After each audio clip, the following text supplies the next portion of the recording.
गांव की जिठानी।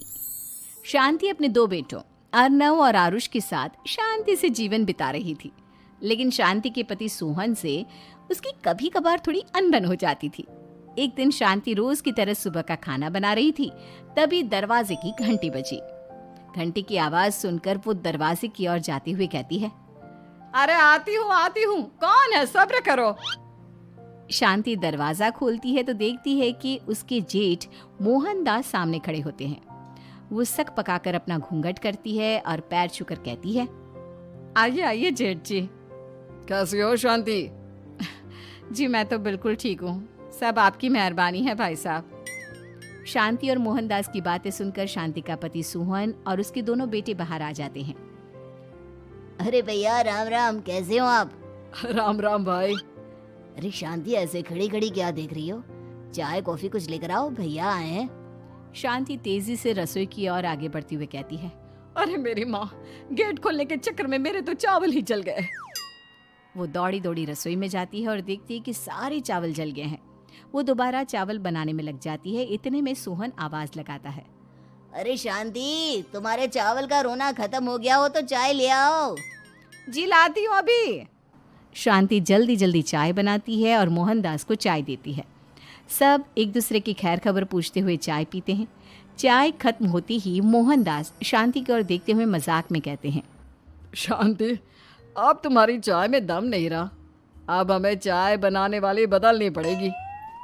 ये कैसे मुमकिन होगा जेठ जी, घर और बाहर का सारा काम मुझे ही करना पड़ता है और कभी कभी जल्दी जल्दी के चक्कर में काम बिगड़ जाते हैं, जैसे आज चावल जल गए। अरे इसी का तो हल लेकर आया हूँ। मैंने रिश्ता देखा है अर्नव और आरुष के लिए। दोनों लड़कियाँ बहुत सुंदर और सुशील हैं। अगर आप दोनों इजाज़त दें तो बात करूँ आगे।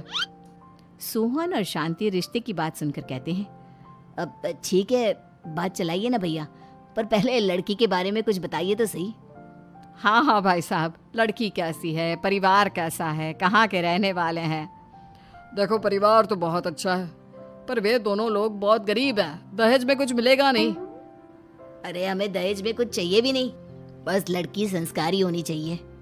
एक लड़की तो पढ़ी लिखी है और शहर की रहने वाली है, पर दूसरी अपनी गरीबी की वजह से पढ़ न सकी और गांव में रहती है। लेकिन दोनों है बहुत खूबसूरत। अगर तुम सबको देखते ही पसंद ना आ जाए तो मेरा नाम बदल देना। हाँ, पर तो हम आके मूंद कर भरोसा कर सकते हैं भैया। आप आगे बात चलाइए, हम शादी करने को तैयार हैं। कुछ ही दिन में अर्नव और आरुष की शादी हो जाती है। आरुष की शादी अनपढ़ लड़की मंजरी से हो जाती है, जो कि बहुत भोली भी होती है, और अर्नव की शादी पढ़ी लिखी लड़की तनुजा से हो जाती है, जो कि घमंडी और चालू होती है। एक दिन मंजरी घर के काम कर रही थी कि अचानक शांति उसे आवाज लगाती है, बड़ी बहू, ओ बड़ी बहू, मंजरी जल्दी यहाँ आओ। मंजरी जल्दी जल्दी शांति के पास जाती है। बेटा मेरे पैर दबा दे, बहुत दर्द हो रहा है। जी माँ जी, बस बर्तन धोकर आती हूँ। अरे बैठ यहाँ, मेरे पैर में बहुत तेज दर्द हो रहा है, बर्तन छोटी बहू धो लेगी। मंजरी शांति के पैर दबाने लगती है तो शांति तनुजा को आवाज लगाती है, छोटी बहू, ओ छोटी बहू। तनुजा थोड़ी देर से आराम से चलकर आती है। जी माँ जी, आपने बुलाया मुझे? आपको कोई काम था क्या? तू कुछ काम कर रही है या? शांति की बात काटते हुए तनुजा बोलती है, कुछ नहीं माँ, फोन पर अपने घर पर बात कर रही थी।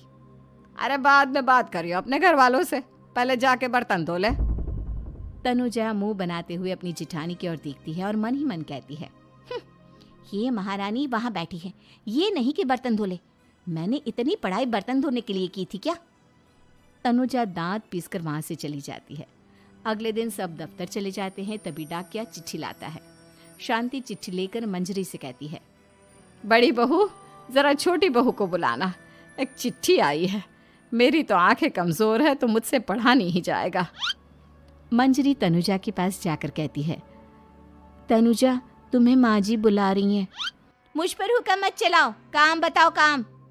अरे मैंने तुम पर कहाँ हुक्म चलाया, और हुक्म चला भी दूंगी तो क्या हुआ, तुम तो मेरी छोटी बहन की तरह हो ना। तुम जैसी अनपढ़, जाहिल और गांव की गवार मेरी बहन नहीं हो सकती। बेचारी मंजरी तनुजा की बात सुनकर अपना सा मुंह लेकर रह गई। कोई चिट्ठी आई है, माँ जी तुमसे पढ़वाना चाहती है, बस इसलिए बुला रही हैं। मुंह टेढ़ा करके तनुजा मंजरी का मजाक बनाती हुए कहती है, अनपढ़ कहीं की। तनुजा का ऐसा बर्ताव देखकर बड़ी बहू बहुत दुखी होती है। तनुजा को अपनी पढ़ाई का घमंड इतना हो गया कि अब वो घर के कोई काम नहीं करती और अपनी जिठानी का मजाक बनाती रहती। तनुजा का ये बर्ताव अब उसकी सास को भी नजर आने लगा था। एक दिन शांति ने अपनी बड़ी बहू से कहा, मंजरी, तनुजा हर समय तुम्हारा मजाक उड़ाती है, तुम्हें गुस्सा नहीं आता क्या? आता तो है माँ जी, लेकिन मैं क्या करूं? जब भी उसे कुछ बोलती हूँ वो और भी जली कटी बातें मुझे सुनाकर चली जाती है। मैं उसे अपनी छोटी बहन की तरह प्यार करती हूँ, लेकिन उसके दिल में मेरे लिए कोई इज्जत नहीं। बहू, तूने वो कहावत सुनी है, जुल्म करने वाले से ज्यादा जुल्म सहने वाला अपराधी होता है। मंजरी अपनी सास का इशारा समझ जाती है। वो अपनी देवरानी को सबक सिखाने की ठान लेती है और एक दिन शांति अपनी दोनों बहुओं के साथ बैठी थी तो शांति अपनी बड़ी बहू से पूछती है, अरे बहू, शाम होने को है, कुछ सोचा है क्या बनेगा खाने में? माँ जी, मेरे तो सर में बहुत दर्द है आज। मेरी प्यारी देवरानी ही कुछ अंग्रेजी खाना बनाकर खिलाएगी। सुना है पढ़े लिखे लोग अंग्रेजी खाना बहुत अच्छा बनाते हैं, क्यों तनुजा? इतना कहकर मंजरी अपनी सास की ओर देखकर मुस्कुरा दी। तनुजा अपनी तारीफ सुनकर बहुत खुश हो गई। इतने में शांति कहती है, ये तो सच बात है छोटी बहू, ये तो मैंने भी सुना है। हम भी पक गए हैं बड़ी बहू के हाथ का खाना खा खा कर। तनुजा, तुम्हारी माँ भी तो तुम्हारे खाने की बहुत तारीफ करती हैं। आज हमें भी खिला दो कुछ अच्छा सा बनाकर। शांति की बात सुनकर छोटी बहू और आसमान पर चढ़ गई, पर उसे ये कहाँ पता था कि उसकी सास और जेठानी उसे सबक सिखाना चाहती हैं। तनुजा अपनी तारीफ सुनकर खुश तो बहुत होती है, पर सोचने लगती है, मुझे तो कैसा भी खाना बनाना नहीं आता। अब मैं क्या करूंगी? अगर मैंने इनको सच बता दिया तो मेरी सारी इज्जत मिट्टी में मिल जाएगी। अरे छोटी बहू, क्या सोच रही हो? खिलाओगी ना अपने हाथ का अंग्रेजी खाना? छोटी बहू हाँ में सर हिला देती है। अचानक से उसके दिमाग में एक आइडिया आता है। मैं इंटरनेट से देखकर कुछ बना लेती हूँ, मेरी वाहवाही पूरे घर में हो जाएगी। मुझे कौन सा रोज रोज बनाना है। माँ जी, आज आप सबको ऐसा खाना खिलाऊंगी, ऐसा खाना खिलाऊंगी कि। इतने में शांति छोटी बहू की टांग खींचते हुए कहती है कि पता नहीं कैसा खाना खिलाओगी। ए ऊपर वाले, हमारी रक्षा करना। इतना बोलकर शांति और मंजरी दोनों जोर जोर से हंसने लगते हैं। अब तनुजा रसोई घर में चली जाती है और खाने की तैयारी करने लगती है, पर उसे रसोई घर की चीज़ों के बारे में तो कुछ नहीं पता। जैसे तैसे सारी चीज़ें निकालती है और इंटरनेट पर देखकर खाना बनाती है। कुछ ही देर में सब लोग घर आ जाते हैं।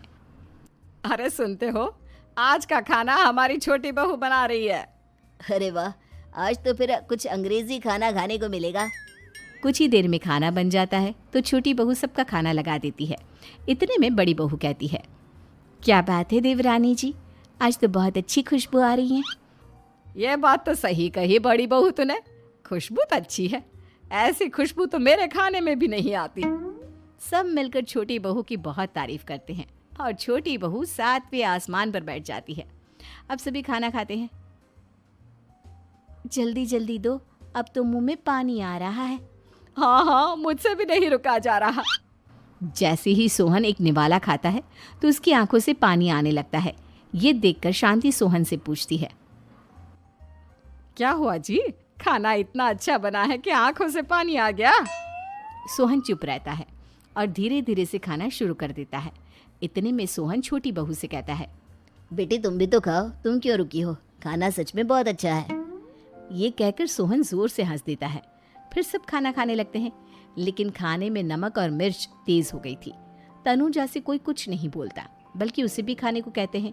जैसे ही छोटी बहू खाना खाती है वो पानी पानी कहकर चिल्लाती है, पानी, इसमें तो पानी। ये खाना तो सच में इतना अच्छा बना है कि हमारे साथ साथ देवरानी जी भी इसके स्वाद को कभी नहीं भूल पाएंगी। सही कहा बहू। तनुजा को अपनी गलती का एहसास हुआ और उसने अपनी सास से कहा, माँ जी ये मेरी गलती नहीं है, इंटरनेट पर दिखाया था कि 4 चम्मच नमक और मिर्च डालने हैं। अब मंजरी को भी मौका मिल गया और उसने तनुजा पर तंज कसा। नाच न जाने आंगन टेढ़ा, हर जगह अपनी पढ़ाई दिखाती हो, दूसरों का मजाक उड़ाती हो। अब पता चला ना, हर चीज़ में पढ़ाई काम नहीं आती। और तुम तो शहर में रही हो, तुम्हें तो मुझसे भी अच्छा खाना बनाना आना चाहिए ना। बेटा, अगर तूने ठीक से सब सीखा होता तो आज तुझे शर्मिंदा नहीं होना पड़ता। बात शहर या गांव की नहीं होती। मंजरी गांव से आई है, लेकिन उसे घर का काम करना और खाना बनाना सब अच्छी तरह से आता है। तुम शहर में रही हो, तुमने ये सब क्यों नहीं सीखा? छोटी बहू सर नीचा कर सबसे माफ़ी मांगती है और बहुत शर्मिंदा होती है। दीदी मुझे माफ़ कर दो, मैंने आपको बहुत बुरा भला कहा, पर आपने मुझे हमेशा ही माफ़ किया। आज मुझे अपनी गलती का एहसास हो गया है। अब दोनों बहुएं मिलकर घर का काम करने लगी और एक दूसरे को अपने गुण बांटने लगी। मंजरी ने अपनी देवरानी को खाना बनाना और घर का काम करना सिखाया, वहीं तनुजा ने भी अपनी जिठानी को पढ़ना लिखना सिखाया। शांति और सोहन ऐसी बहुएं पाकर बहुत खुश थे।